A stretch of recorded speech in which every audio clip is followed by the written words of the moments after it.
Paano po ba natin malaman kung isang given expression ay isang rational algebraic expression or non-rational expression? Ano po ba ang steps kung mag-simplify ka ng isang rational algebraic expression? Yan po ang ating pag-usapan ngayon.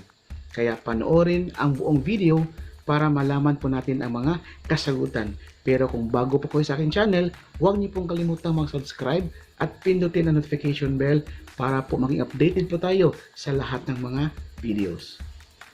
Classifying rational algebraic expressions from non-rational. Grade 8 Mathematics, first quarter, week 3. So pag sinabi po natin rational expression, a rational expression or also called an algebraic fraction is an algebraic expression of the form P over Q. So our numerator is P and our denominator is Q, where P and Q are polynomials and Q is not equal to 0. So para lang siyang fraction, di ba? Merong numerator at saka denominator. But the difference is our numerator and our denominator are polynomials. So I have here an example of a rational expression. Number 1, we have 7x over 5y. So this is a rational expression. Our P is 7x and our Q is 5y. Number 2, we have x squared minus 1 over x cubed minus 3. This is a rational expression because our P is a polynomial and our Q is also a polynomial. Number 3, we have x squared plus 3xy plus 2x squared over x minus y. Still, a rational expression. Ang ating P or yung ating numerator is a polynomial and our Q, which is our denominator, is also a polynomial. So I have also here an example of a non-rational expression. For number 1, we have 4 over square root of x. So pag may nakita kayo ganito, this is not a rational expression. Bakit? Because the denominator, square root of x, is not a polynomial. Number 2, 3x minus 5 over 0. This is not a rational expression because it is meaningless expression because division by 0 is undefined. Di ba nakalagay na doon sa definition ng rational expression na Q is not equal to 0. So our Q is our denominator. So dapat hindi siya 0. Okay, so let's classify these expressions. So ang sagot natin is either rational expression or non-rational expression. For number 1, we have m plus 2 over 0. So dapat si Q is not equal to 0. Q is our denominator. So therefore, number 1 is not a rational expression because of this 0 na denominator. For number 2, we have k over 3k squared minus 6k. This is a rational expression. Our p, which is our numerator, is a polynomial and our denominator is also a polynomial. For number 3, we have 1 minus y over 3 cube root of m raised to the power of 0. So this is not a rational expression because of the square root. Y plus 2 over 4th root of y minus 2.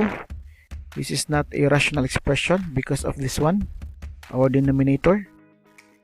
And for number 5, we have k over k squared minus x raised to the power of 9.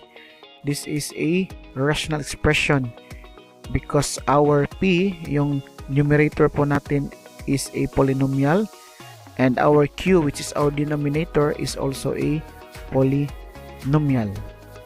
Now let's go to simplifying rational algebraic expressions. Still grade 8 mathematics, first quarter, week 3. This is just a continuation sa topic natin, yung classifying rational expression from non-rational expression. Simplifying rational algebraic expression. So to simplify rational algebraic expression, the method of simplifying rational expression is similar to that of reducing a rational number. So alam na natin na ang isang rational expression or rational algebraic expression is para lang siyang fraction, merong numerator at saka denominator. Simplification property of rational expression, we have this one. If a, b, and c are polynomials, then c times a over c times b is equal to a over b, where b and c is not equal to 0. So, dapat si b hindi siya equal to 0 at saka si c. Pag ang value ni b or c is 0, therefore magiging undefined po yung expression po natin. When simplifying rational expressions, the following steps are to be followed. So we have these 3 steps. For step number 1, factor the numerator. For step number 2, factor the denominator. And for step number 3, remove factors of 1.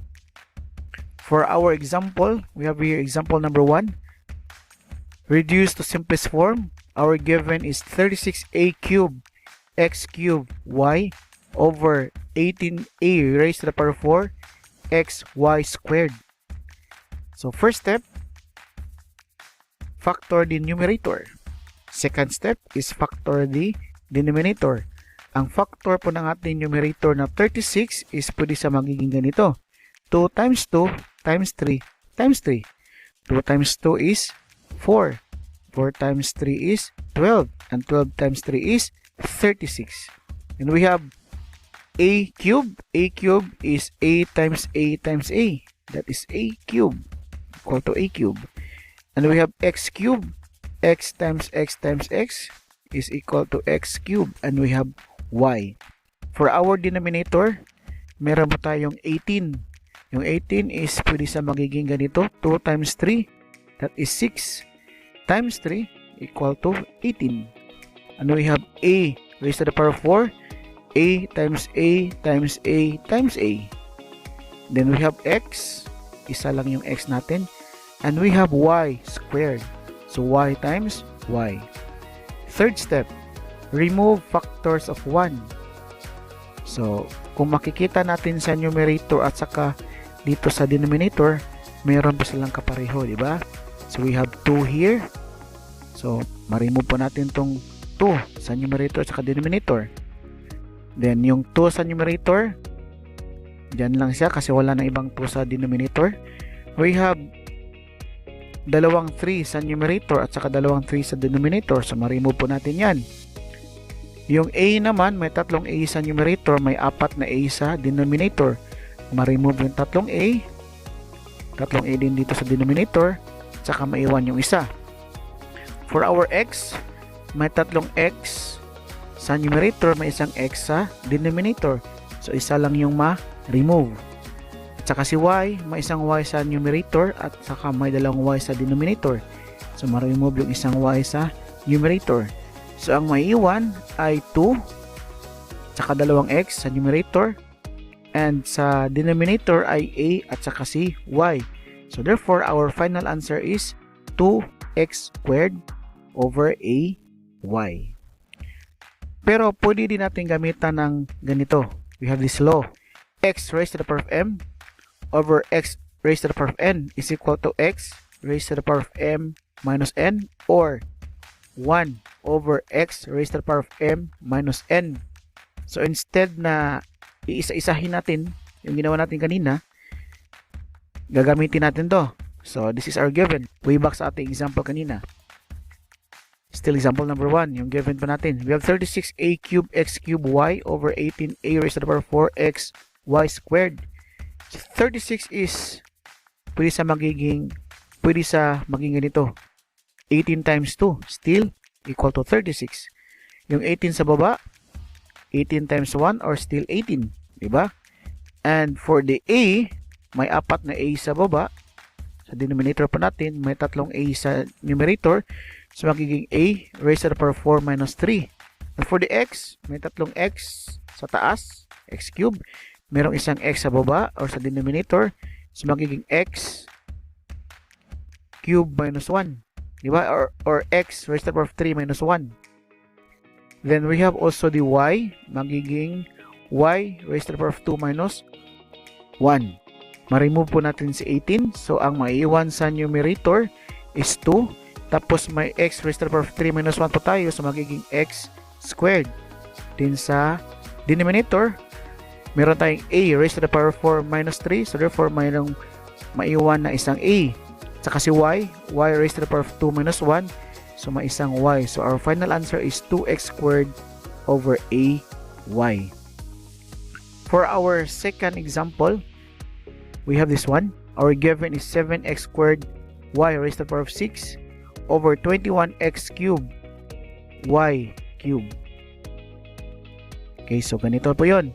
The factor of 7 is 7 times 1 or 7.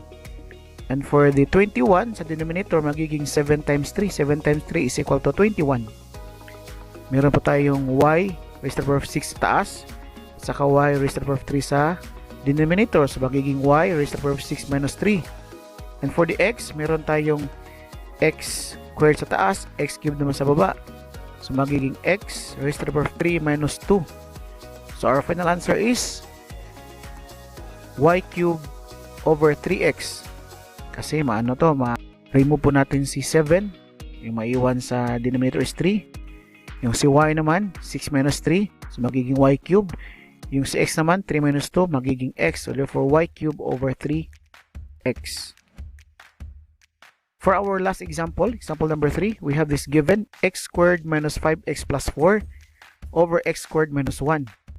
So, kung titingnan po natin yung numerator po natin is a trinomial. We have x squared minus 5x plus 4. Tapos yung denominator po natin is x squared minus 1.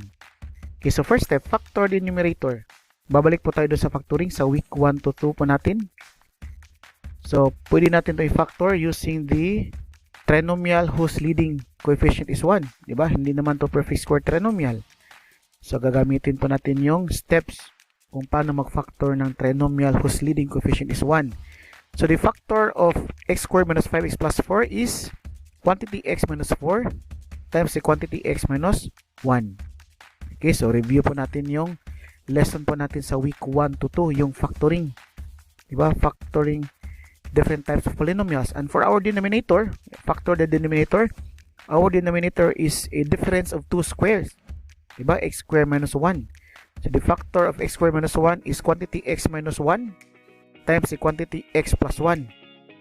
Okay? So, third step, or step number 3, remove factors of 1.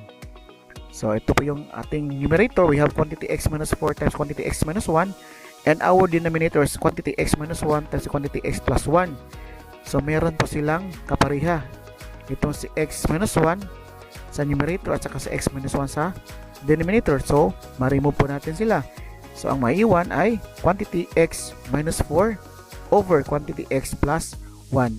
So, this is now our final answer. That's all for today. At sana marami to kayong natutunan. At sa lahat ng mga humihingi ng soft copy ng ating topic, andyan po sa description ng video na to yung email address ko. Feel free to message me. And see you in my next video.